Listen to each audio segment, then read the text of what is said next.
My dear students, మీరు competitive exam అన్నా prepare అవ్వండి, లేదా టీఎస్ ఐసెట్ కన్నా ప్రిపేర్ అవ్వండి. కొన్ని ఇంపార్టెంట్ క్వశ్చన్స్ మాత్రం నేను కొన్ని మీకు నేర్పిస్తానండి. ఇవి ఎనలిటికల్ ఎబిలిటీలో అనమాట. ఇఫ్ 2 = 0, 3 = 3, 4 = 6, 5 = 9, దెన్ 7 = అని అడిగాడు. మీరందరూ ఆలోచించగలుగుతారండి. ఈజ్ఈక్వల్కి మనకి లెఫ్ట్ సైడ్ ఉన్నవన్నీ 2, 3, 4, 5, 6, 7, 6 ఇవ్వలేదు, లైన్గానే ఉన్నాయి. ఇక ఇది కూడా అవతల చూడండి, 0తో స్టార్ట్ అయ్యాడు. 3, 6, 9, నెక్స్ట్ ఏది వస్తుందండి? 6. ఒకవేళ 6 ఉంటే 12 రావాలి. 7 ఉంటే ఏది రావాలి? 12 + 3 15 అనమాట. అంటే 3 యాడ్ అవుతున్నాయండి. 3, 6, 9, 12 రావాలి 6 ఉంటే. 7 ఉంటే ఏది వస్తుంది? 15 వస్తుంది అనమాట. ఇలా ఆలోచించండి కొంచెం బాగా.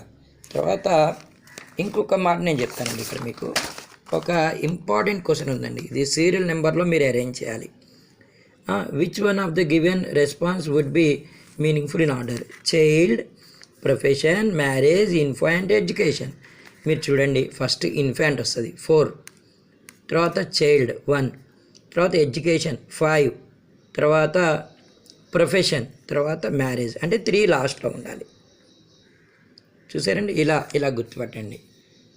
ఇక ఏబిసిడీలు అంటారా, మీరు రాసుకొని చేయండి అవి. నేను నాకు ఎంతవరకు వస్తే నేను అది మీకు చెప్తూనే ఉంటాను. నేను టు బీ ఫ్రాంక్ నేను చెప్తానండి, ఒక్క మాట ఏమనుకోవద్దు.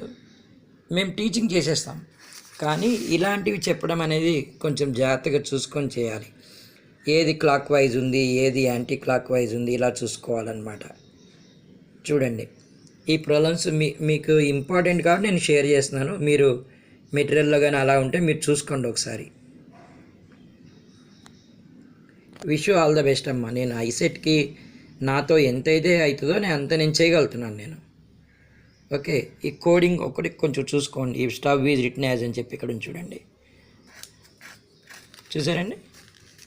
బుక్, లైబ్రరీ అన్నాడు. బుక్ ఎక్కడ ఉంటుందండి? లైబ్రరీలో. మరి ట్రీ ఎక్కడ ఉంటుందండి? అట్లా ఫారెస్టా ఏదో చూసుకోవాలి. అది ఫ్రెంచ్ లాంగ్వేజ్ ఎక్కడ మాట్లాడతారు? ఫ్రాన్స్లో మాట్లాడతారు. డచ్ ఎక్కడ మాట్లాడతారో మీరు చూసుకోండి. ఏ కంట్రీ అయితే ఆ కంట్రీ పెట్టాలన్నమాట. అలా ఓకే అండి. డచ్ అన్ని ఏ కంట్రీని పిలుస్తారు? స్వీడన్ అనుకుంటా. చూడండి అమ్మ కొంచెం అది. Wish you all the best అమ్మ. స్క్రీన్ షాట్ తీసుకోండి.